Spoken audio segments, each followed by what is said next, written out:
Rightio folks, so a look back on various environment art tests from the last 15 years. These are older art tests, most of them aren't in use. I'm not going to cover newer art tests that are out there just out of respect for the studios. However, in another video I will talk about art tests from more of a, well, this will be educational, but more of a why they're not as popular nowadays and why the industry is, artists are fighting back against them as they're seen as very, they have a very big negative connotation behind them. However, back a few years ago, they were everywhere and they were just sent out to a lot of folks who were applying for jobs. But I'm going to cover more of that in the video. I want to focus on the actual art tests. Got a selection of 8 here, what we can learn from each one, and just what they were like. If you're not sure about art tests and what they were, they get sent to you if you're maybe close to getting a job, but they're not sure if you could do the job, and it tests your skills on the fly, and there are various timeframes and whatnot. But we'll go over some of the most popular ones in this Miro, and we'll start with this one. Some of them you might have seen in previous videos, but this is going to be dedicated to art tests.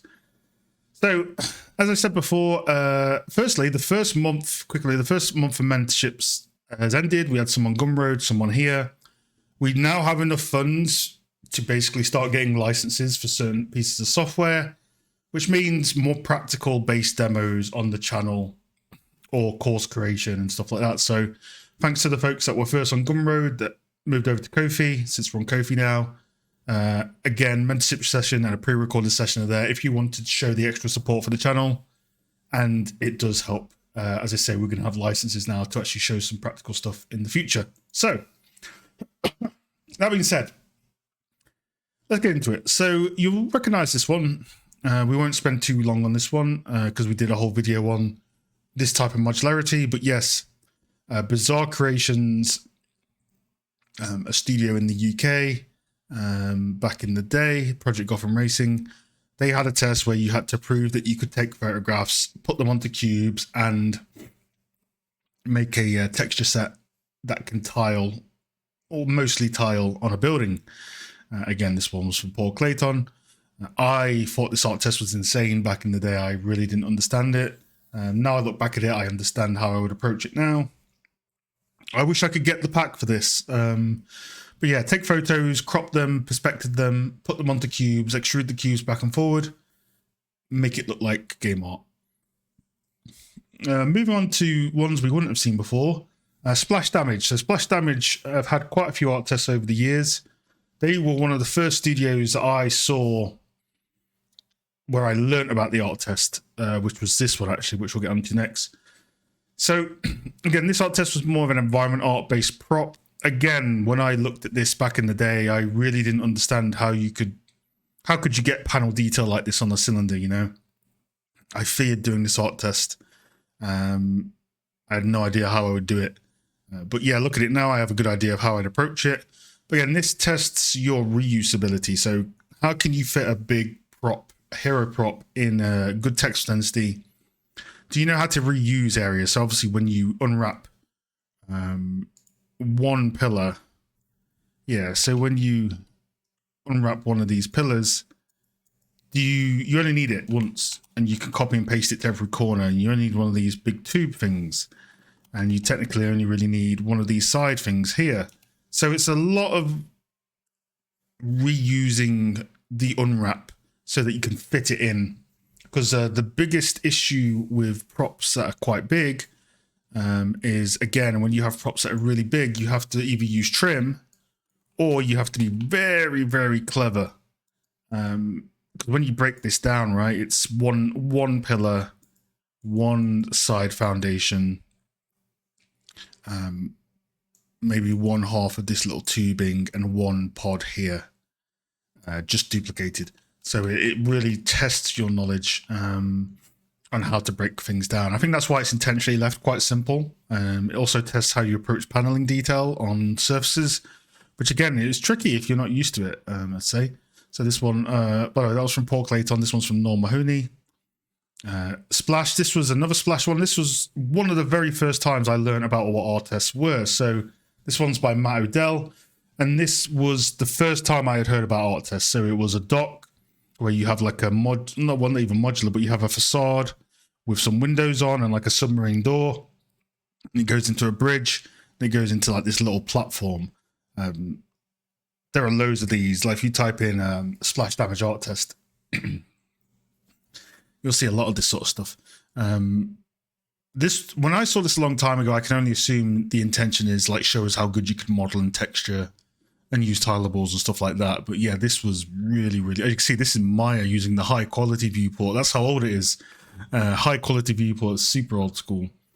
But yeah, Splash do like to cycle out a lot of art tests. So they've got even another one, which is a brick building, which is pretty old as well. But yeah, art tests are, they can be a bit tricky because you're under a time constraint. And a lot of the time, these are like 2 weeks long, but we'll get into the timing and stuff like that in another time, as there's a lot I want to say about that. And I've gone for a lot of art tests myself that I want to share the experience of. So moving over to the US now. So we've got Bungie. I think everyone knows about this one. Infamous sci-fi corridor paneling tileable modular kit.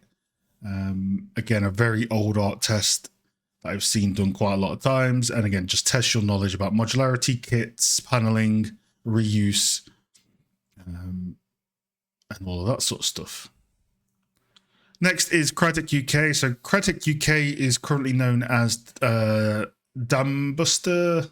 Yeah, Dambuster in Nottingham. It used to also be known as Free Radical, I think, who did Time Splitters. So back in these days, Crytek UK was probably one of the top studios in the UK, right? You'd go there and every single artist is like just a world beater. And they're in like magazines and tutorials, and it was a different energy when you heard of this studio before the unfortunate, things happened to it.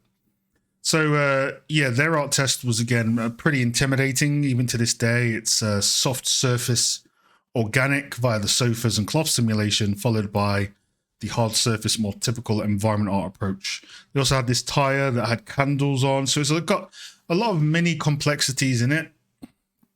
I was absolutely terrified of this art test just because, I don't know, sofas, this is, once you make a few sofas, you're good to go, but making sofas with the rips and the damage in, when you get in ZBrush and you start sculpting that on props, it can be pretty intimidating, especially if you're hard surface based as an environment artist. So you'd see variations of this. You'd see the tire with the sofa, you'd see the full room. Again, a very big art test, with like, you're looking at 2 weeks isn't enough, but a lot of these bigger art tests do tell you 2 weeks. Well, they did back in the day before people started to get a bit wiser to it. But yeah, these sofas they're difficult. When you're doing this stuff for the first time and you get an artist like, oh crap, I've got to sculpt all this cloth. Obviously, we have a marvelous designer now that can help with this. But trying to simulate that with maybe Max or Maya physics and then sculpting into it, as well as the rest of the environment, it was just very intimidating. Next, Traveler's Tales. Oh, by the way, this one was from Paul Clayton again. This one is from Alessandro. So this was the Traveler's Tales one, very specifically designed to hit your organic sculpting ability, but also how you attack tiling elements. So you had this sort of broken down arch, which you would obviously need to sculpt to sell the detail. But then you'd have a tree, which would test you in terms of how do you actually do foliage? How do you make the leaves and the canopy? And again, speed tree wasn't as much of a popular thing back here. So you would make these high poly branches manually. You'd model them and model the leaves and place them and then bake them down. Whereas in speed tree, it makes it a lot easier to do that now with the leaf maker. Also, this sort of broken fence, stone fence, would really test your ability to make modular bits and tile them. So again, a lot of sculpting in terms of the rocks themselves, baking them down. How do you bake down organic sculpts into simpler meshes? A lot of complexity in this art test. Small, but intimidating. This would still take you, if you about 2 weeks if you're going for it, right? Even though it's a small diorama. So it packed quite a punch. Yeah, lots of organic sculpting. because let's face it, organics is the natural enemy of most environment artists. When I was teaching in education, ZBrush was the #1 feared program by environment artists. So it's no surprise that a lot of these art tests have organic-based stuff in as well. ArenaNet, so this one was pretty popular. Make a building for something that could go into like Guild Wars or MMO-based. And a lot of it was Atlas-based as well. So we spoke about Atlas trim sheets before, where you pack textures in and either tile them or use the Atlas as well. So this was just like a medieval building really, and how you make it. And because you have to make it from an MMO, it has to be pretty optimized. You can't go too crazy on it, especially back in these days, because this was an older art test. But yeah, tiling materials, how you deal with them, how you model into roofs and break up the materials and whatnot, all that sort of good stuff. So far, as you can see, art tests, especially from this time, they're not very agile. You know, they're big commitments of time. The art test scene has changed a little bit since then, in my experience. Sure, there are still some art tests out there that are quite crazy, but a lot of them are well aware of the demand on the person. Unpaid art test taking this long, 2 weeks, is pretty bad. So a lot of them have gotten a bit more agile as time has gone on, which is good to see. But yeah, still a lot more work to be done. And then we get to the ultimate one, the S tier art test, the most insane art test of all art tests. So insane that when, this is the Naughty Dog art test, by the way, back when they were deep in the uncharted territory of development. So this art test is so insane that when, a lot of the time when they send you this art test, they say, oh, you don't have a deadline. Just submit it when you're done. That used to be the case for a lot of applications. But yeah, this art test was modeling based. So Naughty Dog split their material artists and their environment artists into different roles. So they had a separate art test for texturing. So this one was purely based on modeling. They give you a concept art and some references, I believe, and it was like a temple on a floating rock with some rocks and trees. And your job was to block it out and model into it. So, which I do think is a little odd nowadays, because when you look at some of the art tests and they look beautiful, they're going in and they're like they're sculpting rocks and they're sculpting like tiles on the floor and doing all this sort of modeling out. It's pretty difficult to texture this stuff after it's been modeled that way. So usually you sort of you have your tileable textures and break into that, but I guess the workflows have changed a little bit since then. But as you can see, this art test is just scary. It's a huge time commitment. Like if you were to do this in 2 weeks, you would have been crunching yourself to death, because again, look at it.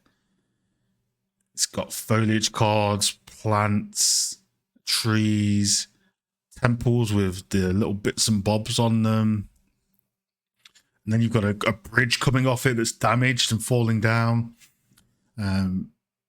Yeah, I don't know what the art tests are nowadays for Naughty Dog, but yeah, this is yeah, we'll talk about this one in a different video in terms of the scope of it. But yeah, it's not a good art test. I'll be controversial and I'll say it. It's not a good art test. Any art test that is this amount of work and this amount of stress, you can prove the skills needed for jobs in a much smaller scope. So even though it's amazing and it's insane, and yes, it shows commitment if you did it, times are changing, and I don't think these big art tests are a good idea in this climate, especially now in 2024, when every day there are layoffs happening and it's just putting more pressure on people to try and get a job. So beautiful art test, but I don't think it stands the test of time for being appropriate as an art test in general. So yeah, most of these art tests, they hunt for a specific skill, and a lot of this is tied to the game they're making at the time.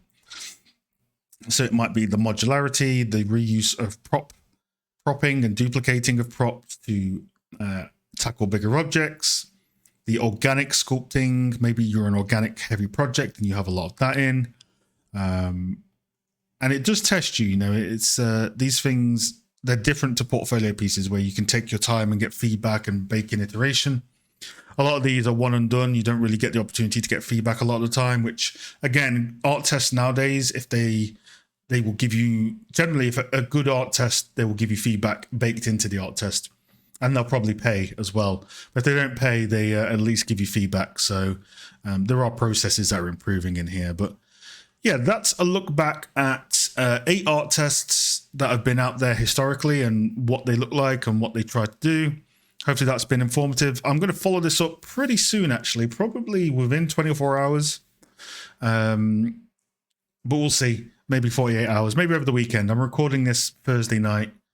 I do want to talk about art tests again, but my experience with them and why I think they're a dying art form for a good reason in 2024. So yeah, we'll get that video out pretty quickly, and then we'll start looking at more practical based stuff as we move forward. But yeah, hopefully that helps. For now, peace.